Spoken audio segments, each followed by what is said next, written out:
Oferecimento Sebrae, especialista em pequenos negócios. Nos dias de hoje, mais do que nunca, a gente está vendo que é muito importante se cuidar e que também é importante cuidar de quem está ao nosso lado. Por isso, dê uma força para o comércio do seu bairro. Compre do pequeno. Você fica por perto de casa e com a sua força, os pequenos negócios também ficam mais fortes, ajudando a manter os empregos e a economia local funcionando. E isso é melhor para todos. Sebrae, a força do empreendedor brasileiro.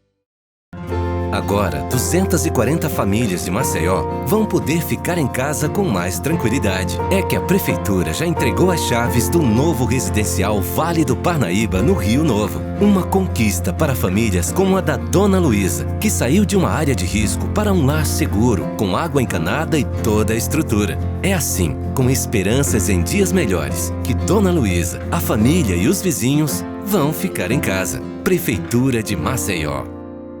Em tempos difíceis como este, todo mundo precisa se adaptar. Mas você, empreendedor, não está sozinho. O Sebrae continua aqui apoiando os donos de micro e pequenos negócios em uma força-tarefa virtual para encontrar soluções e oportunidades para você lidar com os desafios desse momento. E agora, que o cliente não pode mais vir ao salão, o que eu devo fazer? Pelo telefone, no portal e nas redes sociais, estamos aí trabalhando para o Brasil seguir em frente. Fale com a gente. Sebrae, a força do empreendedor brasileiro. Bom dia, amigos. Bom dia. Sábado, né? 9 horas da manhã na Band. Mais um bate-papo com o Geraldo Câmara, já na 13ª semana de casa. E eu espero que você também de casa, nos assistindo, continue também fazendo esse ritual, fazendo suas coisas de casa, porque realmente a gente tem que pensar, e muito. Você já se acostumou, já sabe que eu inicio o programa com editorial. Editorial esse que já foi publicado no jornal de ontem, na tribuna de ontem, no jornal impresso. Então vamos lá. O de hoje diz o seguinte: a imprensa e as imprensas. Espera aí, há algo de errado nesse título. Imprensa é uma só, ou pelo menos deveria ser. Ética, respeitável, verdadeira em suas posições, sejam quais forem os seus caminhos e até suas convicções políticas. Mas se estiver dentro de um enquadramento consciencioso, pode e deve defender os seus direitos de opinião com absoluta tranquilidade. Só que absolutamente dentro da transparência para com seu público leitor, ouvinte, telespectador ou internauta. Não há outro posicionamento para o que chamamos de imprensa. De há muito, os profissionais verdadeiros de imprensa, os com diploma e os reconhecidos profissionais, ficaram em uma posição de mistura total e absoluta, quando os internautas de todas as categorias resolveram mostrar suas habilidades jornalísticas, não todos, é claro, e fazendo desses veículos avassaladores de audiência suas plataformas de opinião, ainda que não formados para tal. Qualquer um pode emitir opinião, mas quando os blogs bons e ruins se acumulam e se misturam, quando as opiniões leigas passam a ser parte integrante do que chamam de imprensa das redes sociais, ninguém sabe mais quem é alguém e quem não é. E é exatamente por este fator que foram surgindo novos hábitos na formação e na desinformação de opinião e que acabaram resultando nos chamados fake news. Hoje institucionalizados, dados como crime, foram resultado da mistura da possibilidade que qualquer um passou a ter de ser jornalista, militando em terras por eles nunca dantes navegados. O título acima tem a ver exatamente com essa mistura que precisamos nós, jornalistas de fato e de direito, desanexar. Mostrar que dentro do contexto legítimo das pessoas terem acesso à opinião, o mar de gente desonesta usando dos meios que lhes é proporcionado pelas redes sociais acaba por engabelar o leitor incauto. Uma das medidas seria a autoria. A exigência da saída do anonimato, dentre tantas outras que poderiam estabelecer a divisão entre o joio e o trigo. Alguns dirão que isso é impossível. Depende. Se as autoridades quiserem, o farão. E a parafernália louca, que até já elegeu um presidente, pode tomar um rumo melhor e menos agressivo, servindo muito mais aos interesses de toda uma sociedade. E aí vocês entendem o que é imprensa e o que é imprensa. As duas. Olha, as duas não se misturam. Pois é, meus amigos, é isso aí. Olha, e por falar em imprensa, por falar em notícia, etc., o Senado aprovou a prorrogação das eleições esse ano, por enquanto, né? Até novembro. Novembro, as duas eleições, se não me engano. Porque não quer que passe para o ano de 2021, o que obrigaria a prorrogação dos mandatos. Para falar sobre essa questão dessa lei eleitoral, vai estar conosco agora um advogado que é expert no assunto. Vai falar sobre a lei eleitoral, como é que ela funciona, como é que pode haver prorrogação ou não, como é que pode haver prorrogação das próprias eleições sem mandatos e por aí vai. Gustavo Ferreira vai estar com vocês agora. Nobre amigo Geraldo, tudo bom? É um prazer estar falando com você no seu programa, extremamente importante para aqui em Alagoas, no sentido de informação. Sou Gustavo Ferreira, advogado, professor universitário, atuo na área de direito eleitoral como professor e advogado há 20 anos já. O tema de hoje é possibilidade real de adiamento das eleições em virtude da pandemia. Sobre isso vamos falar e explicar por que há essa possibilidade que ainda é objeto de uma grande discussão no Congresso Nacional. Por que então há essa ideia de querer mudar a data das eleições? Nós estamos vivendo, Geraldo, uma pandemia, né, como você bem mencionou, e que é um evento que sem precedentes nos últimos 100 anos. Né? A coisa mais próxima a isso é a gripe espanhola, que foi em 1919. Então, em razão da possibilidade de contágio e de que, para garantir a saúde dos eleitores, dos cidadãos que vão participar do processo eleitoral, e aí processo eleitoral no sentido amplo, tá, Geraldo? Não é somente o dia da eleição, mas comício, carreada, passeata, a campanha eleitoral em si. O TSE montou um grupo de estudo fazendo vários cenários, inclusive a manutenção da eleição dia 4 de outubro e o adiamento da eleição para esse ano, e o cenário extremamente trágico de passar as eleições para o ano que vem. Mas por que eu estou dizendo que é um cenário extremamente trágico? Porque essa última hipótese a gente teria que ter a pandemia ainda no segundo semestre de forma avassaladora, atingindo todo o Brasil. Tá? E nesses cenários foi que o TSE construiu uma tese e veio conversar com o Congresso Nacional. Excelente pergunta, né? Se é o TSE que organiza as eleições, por que conversar com o Congresso Nacional? Veja bem, a Constituição Federal é que estabelece a data das eleições. Tem na lei eleitoral também, Lei 9.504, mas consta na Constituição que a eleição municipal será realizada no primeiro domingo de outubro, o primeiro turno único, e o segundo turno, onde houver segundo turno, no último domingo de outubro. Por isso, o TSE fez o estudo, conversou com o presidente da Câmara e o presidente do Senado, o deputado Rodrigo Maia, senador Davi Alcolumbre, para encaminhar com eles, ainda nesse mês de junho, ou seja, até dia 30, semana que vem, né, está bem apertado esse prazo, um prazo bem apertado, aliás, para definir a mudança da data de eleição. Por isso, essa necessidade de passar essa avaliação para o Congresso Nacional, que é a casa que representa o povo, que é a casa que representa a população, e que é ela que vai dizer efetivamente se entende a necessidade ou não da alteração da data das eleições de 2020. E para quando será essa alteração? Né? Importante também.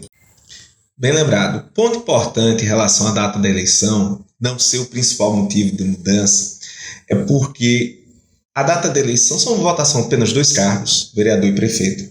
Essa votação pode ser feita no horário maior, hoje é das 8 às 17, pode ser das 7 às 19 horas, pode ser feita em 2 dias. Tem como você fixar um distanciamento entre as pessoas na fila de 1,5 m, exigir presença de máscara, uso de álcool em gel. Então existem medidas que podem garantir a votação, um risco mínimo dentro do possível, evidentemente, de contaminação. O problema maior é a campanha em si, a caminhada, a carreata, a passeata, o encontro do candidato com os eleitores. Por isso a ideia de mudar a data da eleição, inclusive estabelecendo que nos municípios que ainda têm uma situação de pandemia maior, essa data ainda seja postergada para dezembro.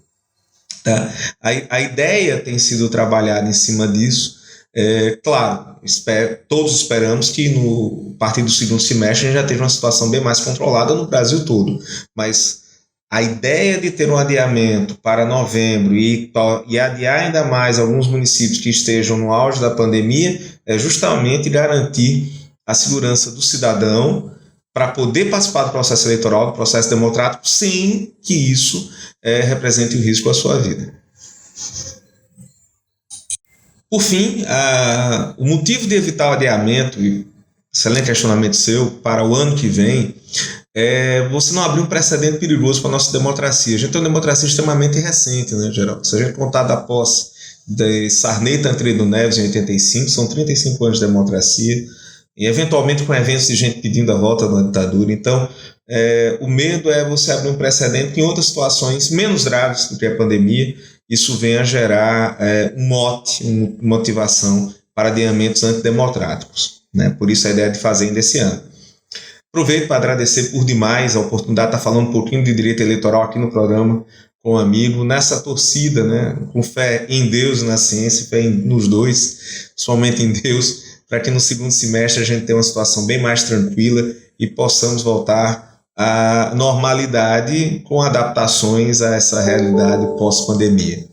Agradeço por demais, forte abraço a todos, bom São Pedro. Pois é, viram? Esclarecedor, não é? Esclarecedor. O importante desse programa é que a gente traz gente que possa esclarecer você de uma série de dúvidas, mas também traz gente que tem a poesia no olhar, que faz da sua máquina fotográfica e da sua máquina de cinema ou de televisão alguma coisa assim espetacular. O meu amigo, que todos aqui conhecem como um dos melhores fotógrafos aqui nas Alagoas, mas ele é sulista, ele é do Rio Grande do Sul, mora há anos aqui, chamado Tadeu Giuliani, está na terra dele há 90 dias parado, praticamente parado.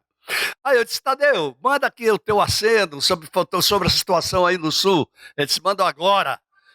Vocês vão ver o que foi que ele mandou. Que coisa linda. Vamos lá. Alô, pessoal, tudo bem? Eu estou aqui na minha cidade natal, que é Cachoeira do Sul, no Rio Grande do Sul.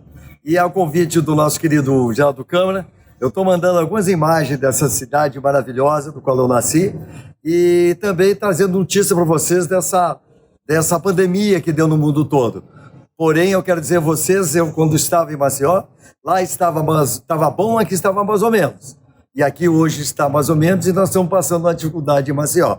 Mas quero dizer o seguinte, que isso vai passar e agora eu gostaria que vocês curtissem junto comigo algumas imagens da minha região aqui de Cachoeira do Sul, que é no meio do Rio Grande do Sul.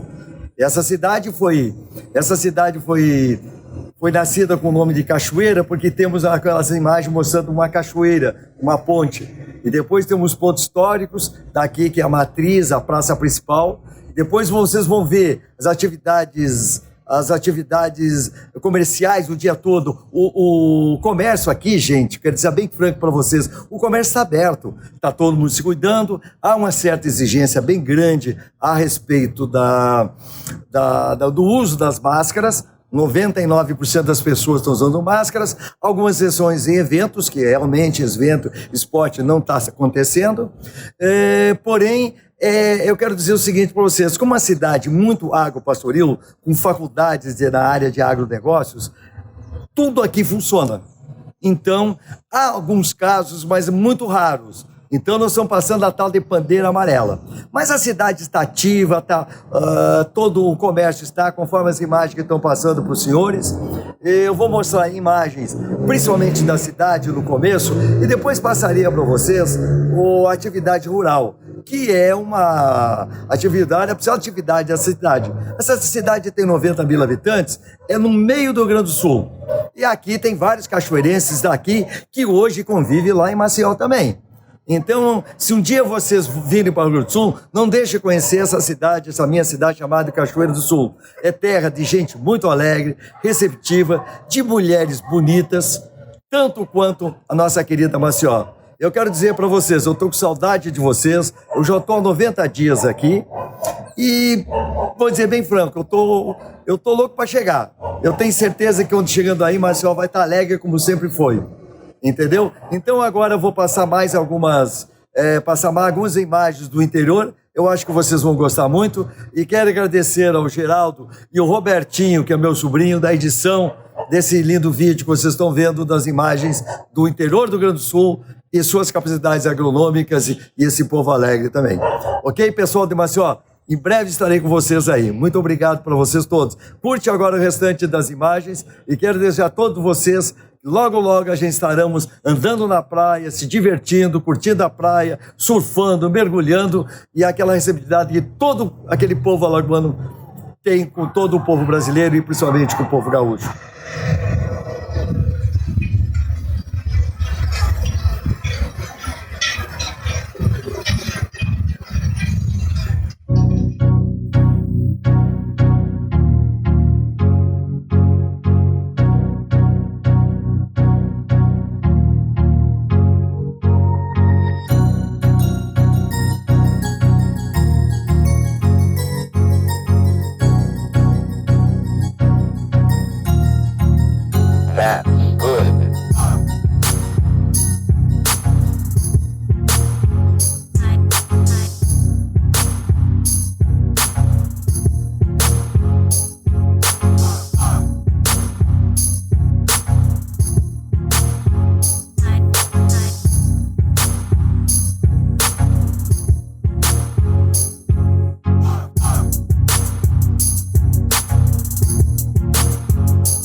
Pessoal, muito obrigado a vocês todos.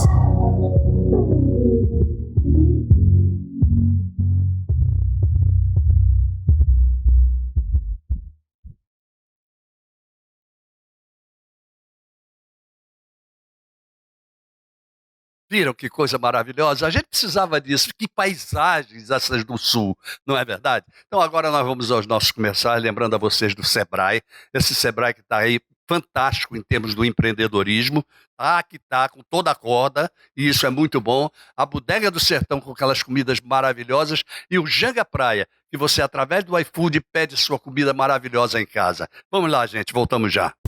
Nos dias de hoje, mais do que nunca, a gente está vendo que é muito importante se cuidar e que também é importante cuidar de quem está ao nosso lado.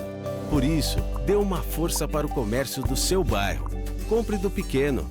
Você fica por perto de casa e, com a sua força, os pequenos negócios também ficam mais fortes, ajudando a manter os empregos e a economia local funcionando.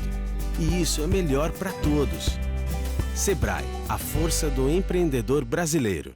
Você não deve sair de casa à toa. Por isso, atenção ao passo a passo caso apresente algum sintoma suspeito. Acesse atendeemcasa.maceió.al.gov.br ou ligue 156. Lá você recebe orientações e pode ser encaminhado para uma conversa com o médico por telefone ou vídeo. Caso seja necessário, você irá procurar uma das unidades de saúde referência em triagem para síndromes gripais. Com organização, a gente evita aglomerações e cuida da saúde dos maceioenses. Prefeitura de Maceió.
Muito bem, gente, voltamos. Eu queria dizer para vocês que o programa de hoje está sendo feito com muita tristeza. Eu estou profundamente abalado. Essa pandemia tem levado muita gente nossa, muita gente conhecida, muita gente desconhecida, muito anônimo. Enfim, está fazendo aí uma estatística que mexe com os nervos da gente. Mas existem algumas pessoas que, de repente, acontece e lá se vão. Há 41 anos atrás eu conheci Luiz Carlos Barreto Góes, fundador e diretor do jornal Primeira Edição, onde eu escrevo a minha coluna, desde os tempos de O Jornal. Luiz Carlos era uma figura sensacional, uma figura ímpar, uma figura que, puxa vida, a gente, todas as vezes que estava juntos era uma piada, porque ele era formidável. Se eu demorava um pouquinho a vê-lo, quando eu entrava na sala, no escritório dele, eu botava a cabeça na porta, ele dizia, ficou rico, rapaz, não aparece mais? E aquilo era uma brincadeira que sempre acontecia. Luiz Carlos começou como corretor imobiliário, ele foi diretor e dono da Conlar, inclusive lá em Aracaju. Quando veio para cá, entrou no O Jornal, como diretor de O Jornal. Depois vendeu o O Jornal para o Zé Carlos Lira, João Lira. E depois disso, ele fundou o Primeira Edição. Era a menina dos olhos dele. E, de repente, em 2 dias, Luiz Carlos se foi. Lula, meu abraço, meu carinho, meu, de minha mulher e minha família, do Júnior, que trabalhou tanto com você, que gosta tanto de você, que gostava tanto de você, continua gostando. A gente continua gostando das pessoas. Vamos lá. Vamos seguir, né? Porque a vida segue, vamos seguir com o programa. Ana Rosa Cavalcante, eu chamo de Aninha. Aninha é uma arquiteta e urbanista que foi se fazer na Europa e como se fez. Ela está prestes a lecionar nada mais, nada menos do que em Harvard. É uma figura ela. Ela tem um projeto para a favela de Sururu do Capote. É sobre isso que a Aninha, que está aqui, passando uma temporada aqui, mora na Holanda, vai conversar com vocês. Vamos lá, Aninha. Ana Rosa Cavalcante. Bom dia, Geraldo. Muito obrigada por essa oportunidade e espero que você esteja bem na quarentena. Eu iniciei a minha quarentena na Holanda bem antes que se iniciasse aqui em Maceió, mas agora eu estou aqui em Maceió, passando essa longa quarentena que se estende aqui, por aqui mesmo. Bom, eu vim falar um pouco mais sobre a minha pesquisa, sobre os assentamentos informais no mundo, que são as slums.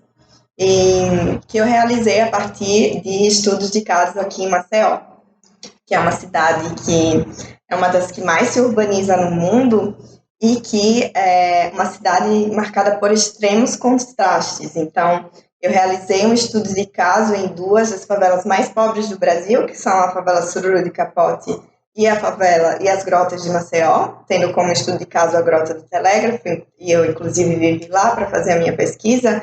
E a partir dessa pesquisa, eu descobri a importância do trabalho no molde, no planejamento e no ordenamento espacial das favelas, mas também no processo de emergência da favela, no surgimento da favela, ou seja, e no processo de dignidade, de cidadania dos moradores que lá vivem. Então, falando um pouco mais sobre a minha pesquisa, que foi considerada muito importante e precedente no campo dos estudos urbanos, eu verifiquei que o processo de surgimento da favela ele não se dá de modo aleatório, como a literatura acreditava. Então, não é uma pessoa a favela não surge a partir de pessoas que chegam na cidade e ocupam terrenos de modo aleatório, como se acreditavam, mas que o fator primordial que faz com que uma favela surja é a busca de trabalho, é a busca de melhores condições de vida através do trabalho. Por que isso? Porque eu verifiquei que as pessoas que constroem a favela, o que faz com que a favela ela surge, é uma pessoa que vem muitas vezes do meio rural para o meio urbano. E essa pessoa ela é movida pela necessidade de encontrar trabalho nas cidades. Vamos dar um exemplo nas cidades brasileiras ou em Maceió. Em Maceió, o que fez com que as favelas surgissem foram pessoas que migram do meio rural, do interior de Maceió para a cidade de Maceió e acabam inchando o processo de urbanização informal. E essa busca de trabalho ela é importante no processo de migração, mas ela é igualmente importante no processo de escolha e de prioridades do morador que vai iniciar a construção da favela. Na verdade, esse morador ele toma em consideração que o terreno que ele vai ocupar ele tem que estar próximo de fontes naturais como rios ou lagoas ou mares que possam dar a eles atividades de sustento, atividades de trabalho para que ele possa garantir os direitos básicos, não somente para ele, mas para as famílias dele. E o processo, ou por exemplo, pode ser um exemplo de recursos naturais, mas pode também ser um terreno que esteja próximo a equipamentos urbanos, como mercados, o centro, onde ele possa estar encontrando oportunidades de trabalho, seja de modo informal, com carrinho de vendedor ambulante, ou seja, em atividades de trabalho formal, como vendedor, como taxista, como empregado doméstico, enfim, e muitas outras opções de trabalho.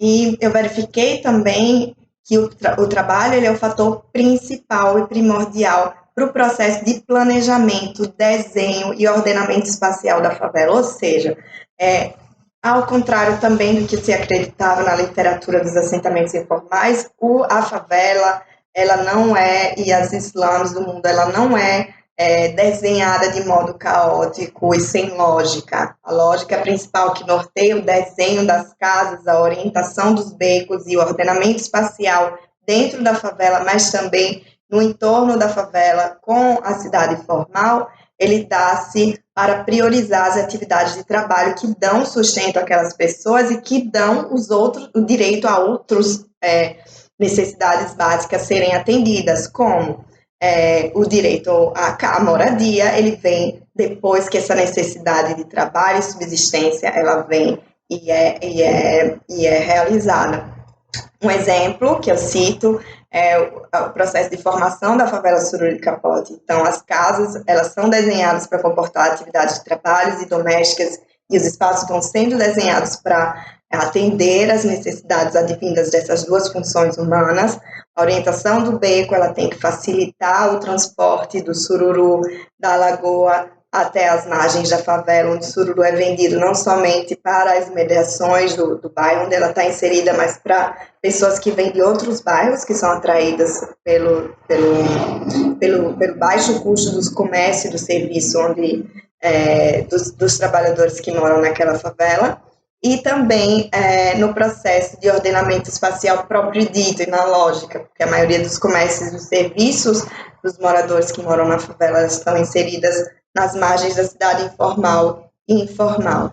Não somente isso, mas eu verifiquei a importância crucial do trabalho no processo de planejamento próprio dito e operativo de reassentamento dos moradores das favelas para habitações de interesses sociais que hoje estão sendo desenhadas sem considerar a função do trabalho. Muitas vezes se planeja com jardins, se planeja com equipamentos urbanos como igrejas, como playgrounds, como academias, mas não se pensa nessa função do trabalho. E os moradores acabam descaracterizando esses conjuntos, muitas vezes, para garantir aquelas atividades de trabalho que eles exerciam dentro da favela e que foram negadas pelo desenho do espaço.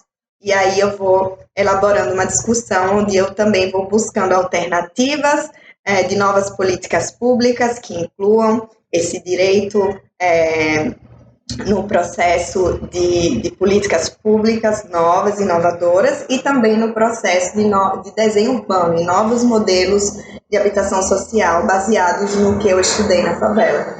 Todo esse trabalho ele foi publicado recentemente em um livro. A minha pesquisa ela durou 10 anos na favela sul de Capote, então o livro foi publicado em inglês, Housing Shaped by Labor, The Architecture of Scarcity in Informal Settlements, e ele foi apresentado em diversas universidades nos Estados Unidos, na Europa, e eu estou começando a divulgar ele aqui no Brasil. Inclusive, ele está sendo traduzido para português e a previsão de lançamento dele em português é no ano que vem.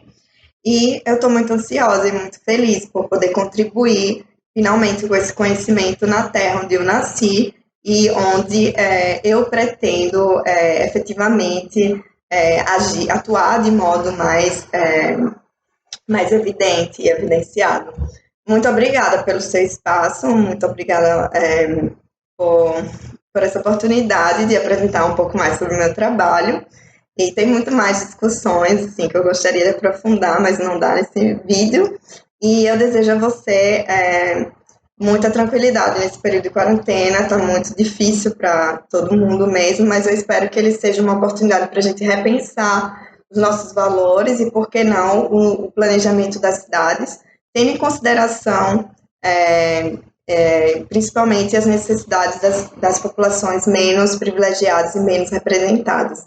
Muito obrigada, um abraço. Fantástico esse projeto, né? Fantástico. Só para ilustração, a Aninha é filha de Arnóbio Cavalcantes, que é o presidente da Algás. Agora vocês vão ter mais uma mulher dessas que eu vou te contar. Essa daí tem o nariz empinado, vai para frente, é empreendedora até debaixo d'água, muito empreendedora mesmo. E vamos em frente com ela, é de Majucá. Ela é de Florianópolis, mas de Alagoas, mas morou muitos anos em Florianópolis, lá fazendo, então ela se sente muito de lá também. Ela está com um projeto admirável aí para o empreendedorismo, ok? Edmar Jucá com vocês. Geraldo, muito obrigada pelo espaço de falarmos sobre o projeto que nós temos tirado da gaveta durante essa pandemia. Meu nome é Edmar Jucá, para quem não me conhece, sou advogada e empreendedora. Nós estamos lançando aqui em Maceió o primeiro Centro de Tecnologia, Inovação e Inteligência do Nordeste. Esse é um projeto em parceria com vários empresários de todo o país, inclusive lá do Sul, onde eu me formei, em Santa Catarina, e nós identificamos essa oportunidade. Alagoas ainda não tem uma estratégia de desenvolvimento voltado à ciência e tecnologia. Nós queremos também contar com o apoio do SEBRAE, do governo. Nós estivemos falando ontem com alguns secretários e nós esperamos que a cidade de Maceió se prepare para o que vem por aí. Nós temos a meta ambiciosa de arrecadar 30 milhões de reais, nós já temos o imóvel, já temos todo o projeto pronto, e todos nós que estamos engajados nessa missão somos voluntários.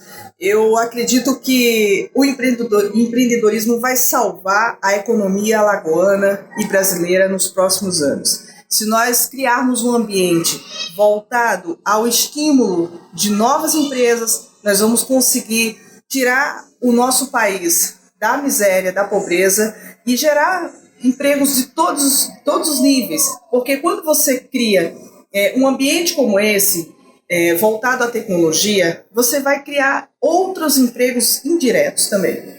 Então, eu quero conclamar todos os empreendedores alagoanos, todos os pesquisadores que estão com suas empresas incubadas no Centro de Tecnologia na UFAL, ou mesmo no Centro Tecnológico Federal, enfim, nas universidades particulares, aquelas empresas embrionárias que ainda não saíram do papel, vocês podem contactar a gente pelo Instagram, @advogadaedmajucá, ou me encontrar na internet e a gente bate um papo sobre o que é esse projeto e sobre como cada um pode participar. Nós precisamos da colaboração de todos. Não é possível mais, Geraldo, nós pensarmos em empresas que estão fechadas em si mesmas.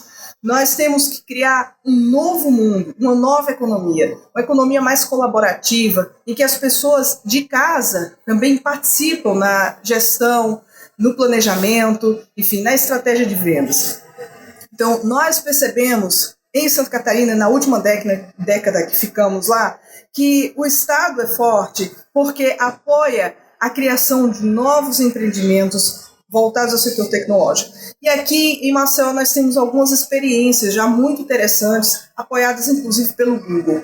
Então nós sabemos que Alagoas é um estado lindo e riquíssimo em criatividade, e nós queremos fazer daqui um polo de desenvolvimento tecnológico do Nordeste. O que nós pretendemos? Nós queremos que as empresas que estão focadas em todas as áreas de vendas, de e-commerce, desenvolvimento de aplicativos e softwares, que venham se instalar aqui em Alagoas. Nós escolhemos a capital porque tem também esse apelo turístico. Então, nós queremos criar rodadas de negócios, nós queremos fazer inúmeros seminários, atrair investidores de toda a parte do país, mas nós estamos preocupados com o desenvolvimento da nossa região. Nós sabemos que o Nordeste, há longas décadas, foi esquecido pelos governos, e nós queremos nos integrar com os outros estados, porque nós temos características culturais muito semelhantes. E aí fica mais fácil de você promover o desenvolvimento,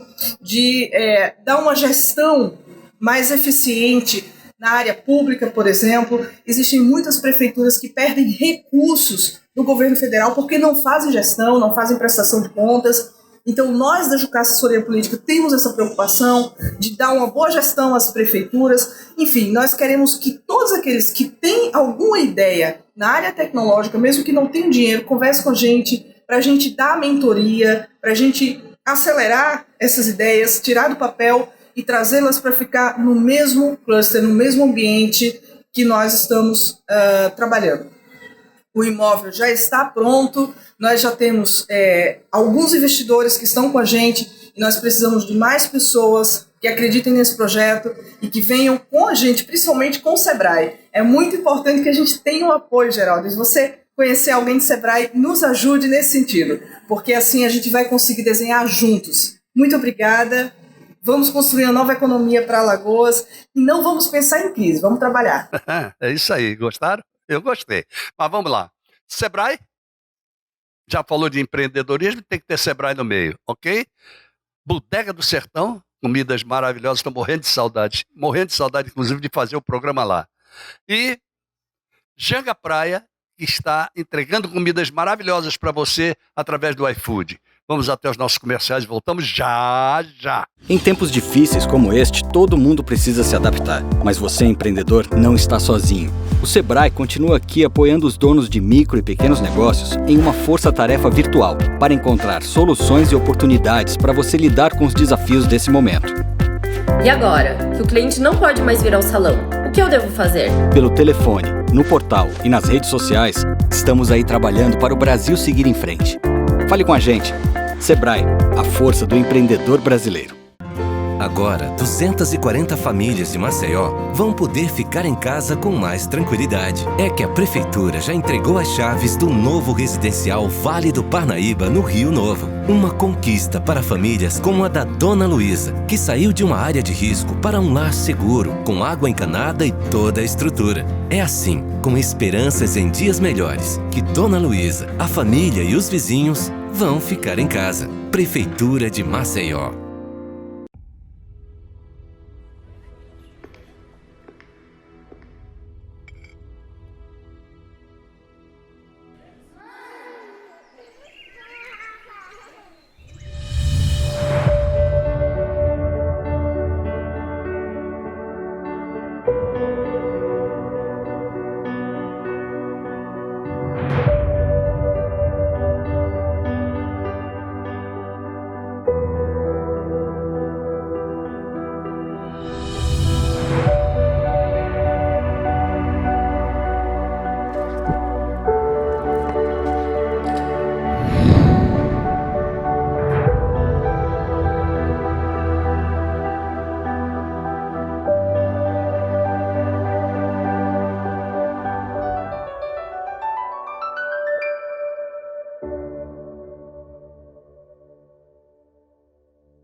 Gente, quando um político entra com algum tipo de projeto, consegue aprovar, virar lei, e esse projeto é bom para a sociedade, sem dúvida alguma que a gente tem que aplaudir. Olha aquele negócio de imprensa que a gente falou no princípio do programa.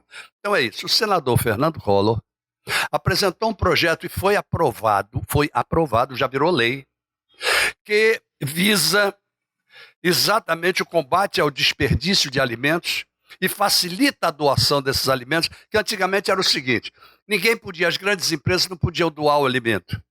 Quando chegasse no fim do dia, não podia doar. Porque se doasse e houvesse alguma coisa, eles eram responsáveis. A responsabilidade agora para na hora em que ele entrega o alimento para o primeiro. Se houver um atravessador, o atravessador, quando recebe desse primeiro, e por aí vai. O fato é o seguinte: todo mundo pode e deve doar alimentos, sim. Claro que tendo o cuidado de ver a higiene, de ver que esses alimentos não estejam mortos, né? Não pode. Bom, vamos lá. Quem vai conversar conosco agora é o presidente da Abrazel, Associação Brasileira dos Bares e Restaurantes aqui de Alagoas, Tiago Falcão, porque há essa polêmica, abre, não abre, abre, não abre, abre, não abre, abre, Tiago Falcão, bares e restaurantes, como é? Diga aí você, por favor. Oi, Geraldo, tudo bem? Como já devem saber, né, as pessoas, nosso setor vem amargando aí os reflexos dessa pandemia, com quase 100 dias de fechamento, e os reflexos já foram amplamente divulgados pela associação. Mais de 30% das vagas de trabalho do setor, elas já foram demitidas, né?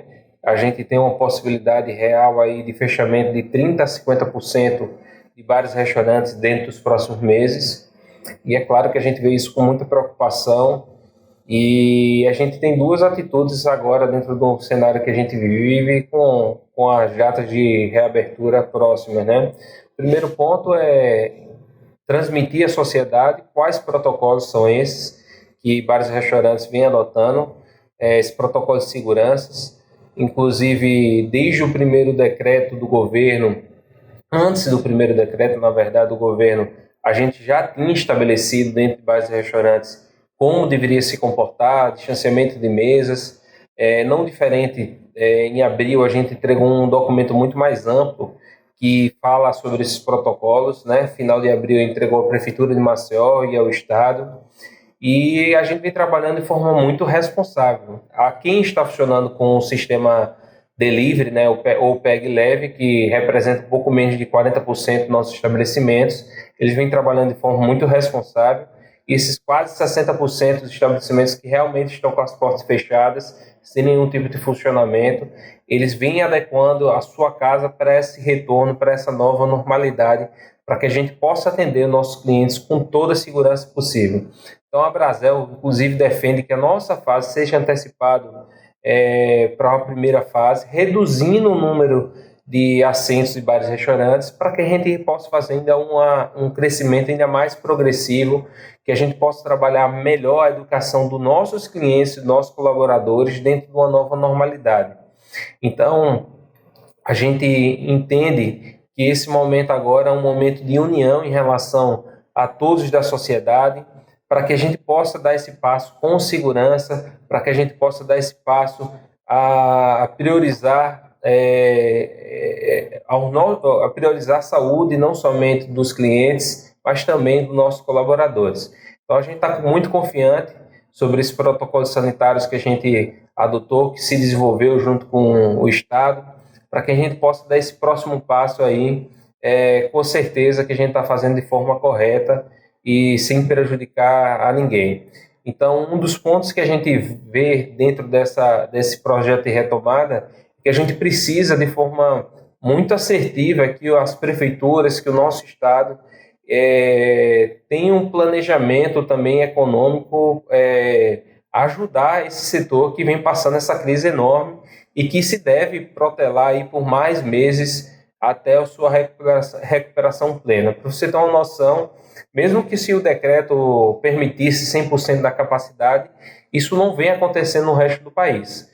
O que vem acontecendo no resto do país é uma abertura com 15%, 20% de procura dos clientes, e com a medida dos dias, esse número vai crescendo, e os relatos que a gente tem é com 30 dias após, 50% da capacidade está preenchida de bares e restaurantes. Então, a gente acredita que isso aconteça em Maceió também. É um pouco do reflexo do que aconteceu dentro da nossa pesquisa. A gente fez uma pesquisa de hábito de consumo e foi mais ou menos o que mostrou. 50% da população não pretende de forma inicial voltar para bares e restaurantes, por medo, por não saber ainda que tem uma vacina ou algo que traga mais segurança. São pessoas que ainda estão vulneráveis, né, em relação a essa questão do vírus, algumas dessas pessoas inclusive de risco. Isso faz parte do processo da volta à normalidade, né? Então a gente pede que a sociedade se engaje dentro desse projeto ao retorno das atividades, que a gente possa, através do Ministério Público, através do Estado, prefeituras, da sociedade, dar esse passo para o bem comum, né? A gente entende que a economia ela vai ter reflexos extremamente negativos e que vão ser sentidos realmente pela sociedade dentro dos próximos meses. Então, quanto antes a gente conseguir retomar esse processo de funcionamento, será melhor para toda a sociedade. Lógico, com toda segurança, com todo respeito a todos os protocolos que a gente vem seguindo.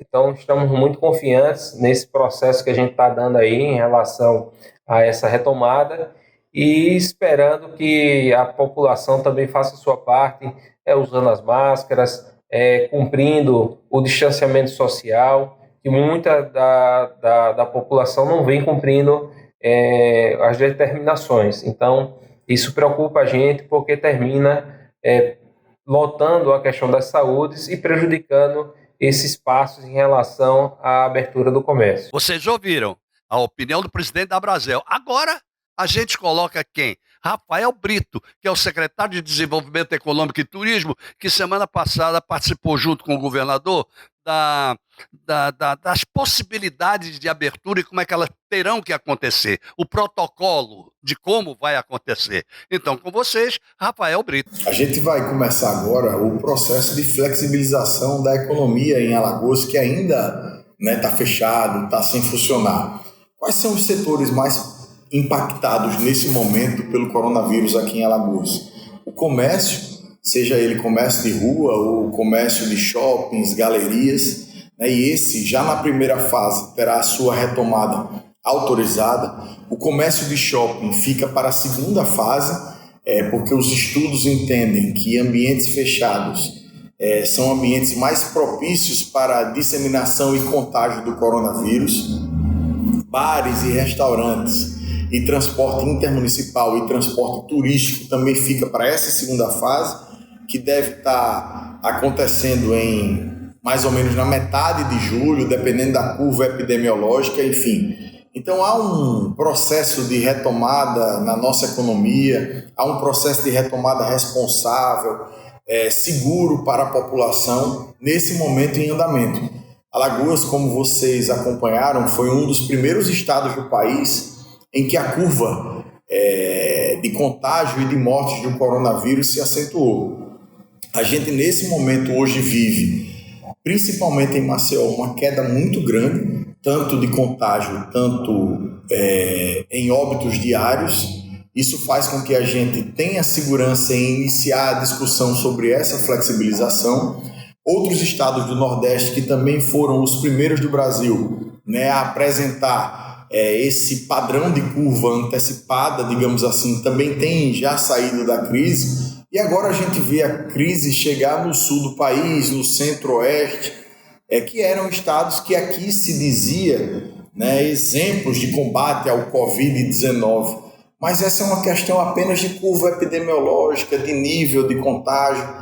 O que tem se defendido no mundo todo, e a gente vê hoje na Europa acontecendo, é que já que não se existe um remédio, um protocolo medicamentoso efetivo, eficaz, ou até mesmo uma vacina, a gente só tem um caminho para conseguir segurar, né, a chegada do coronavírus na nossa sociedade. Uma coisa é fazer um lockdown geral, pleno em toda a sociedade durante muito tempo, durante surgir o remédio ou surgir a vacina. E isso é óbvio que não é possível. E outra coisa é achatar essa curva de contágio para que as pessoas se contaminem a tempo de que o sistema de saúde possa atendê-las. Aqui em Alagoas, como você sabe, o sistema de saúde não colapsou em nenhum momento e a gente tem certeza, convicção, de que esse sistema não mais entrará em colapso, principalmente pelos novos hospitais inaugurados e pelos novos leitos que foram entregues à população, tanto leitos clínicos como leitos com respirador. A nossa taxa hoje está em aproximadamente 71% de ocupação em leitos com respirador. Há entregas programadas ainda para esses próximos dias e isso nos dá também segurança para iniciar esse processo de flexibilização. Lembrando ainda que Alagoas foi um dos estados que melhor calibrou o seu decreto, porque aqui, por exemplo, diferentemente de outros estados, a indústria nunca parou, porque a gente tem um parque fabril importante para atender outras indústrias do país afora. Isso foi uma solicitação, inclusive, do Ministério da Economia, quando do início dos decretos de isolamento social, que nos solicitou que a indústria, principalmente da cadeia química em Alagoas, não parasse, sob pena de impactar indústrias e cadeias país afora. Então essa foi a medida tomada.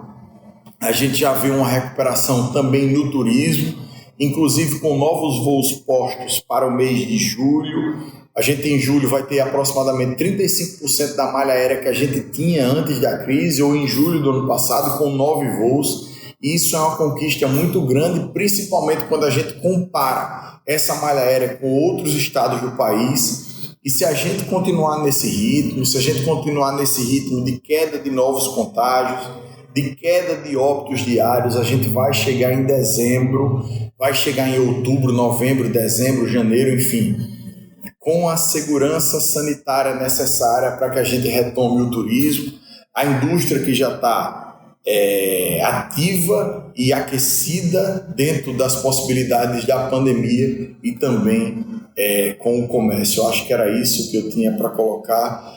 A sociedade precisa entender que a flexibilização está em curso e a gente precisa, com higiene pessoal, com distanciamento social, com o uso constante de máscaras, com atitudes de limpeza e padrão sanitário dentro dos estabelecimentos, a sociedade precisa aprender a conviver com o vírus e com a Covid-19, porque ele ainda vai, infelizmente, viver entre nós por muito tempo. Mas não tenha medo, tenha os cuidados e agora vamos em frente com esse processo de reaquecimento da economia de Alagoas, do Brasil e do mundo. Sentiram?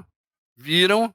Pois é, essa é uma discussão que precisa ser levada a efeito com muito cuidado, sem dúvida alguma. É preciso pensar na saúde, sim, em primeiríssimo lugar. É preciso pensar na economia, sim, também. As pessoas também não podem morrer de fome, mas isso tem que ser feito de uma maneira muito, mas muito criteriosa. Não é uma coisa que possa ser feita da noite para o dia e de qualquer maneira, não é.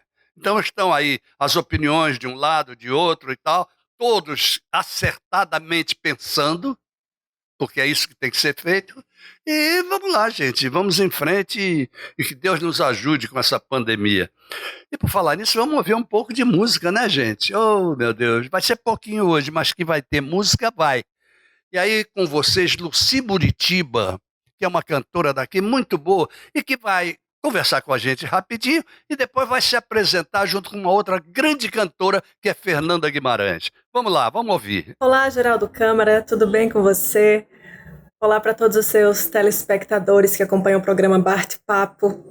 Que honra estar falando aqui. Sou Lucy Muritiba, cantora, compositora.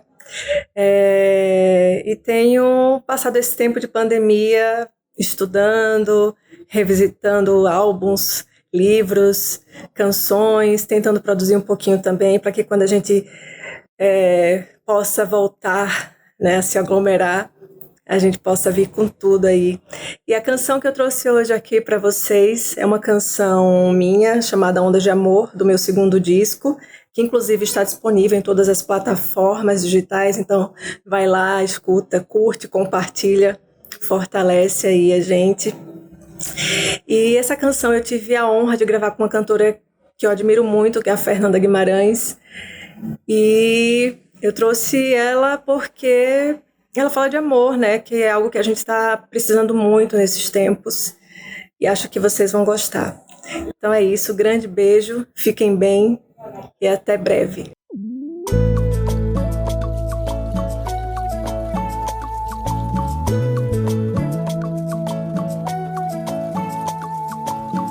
Estrada solar, coração tempestade mar, flores correm ao vento, ondas de amor trazem o que pulsa aqui dentro.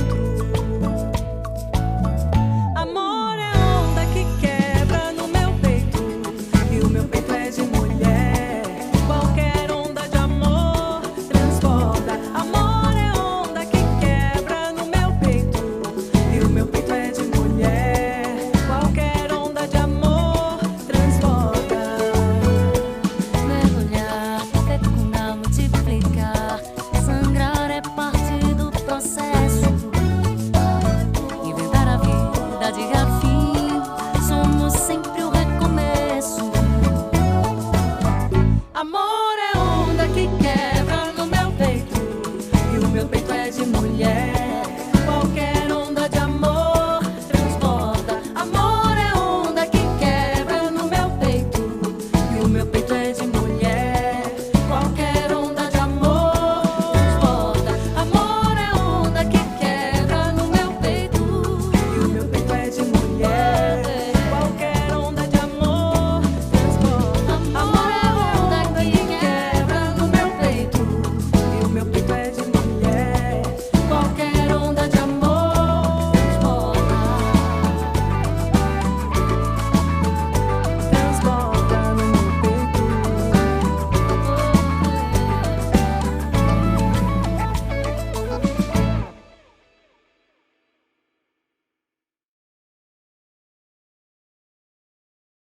Gostaram?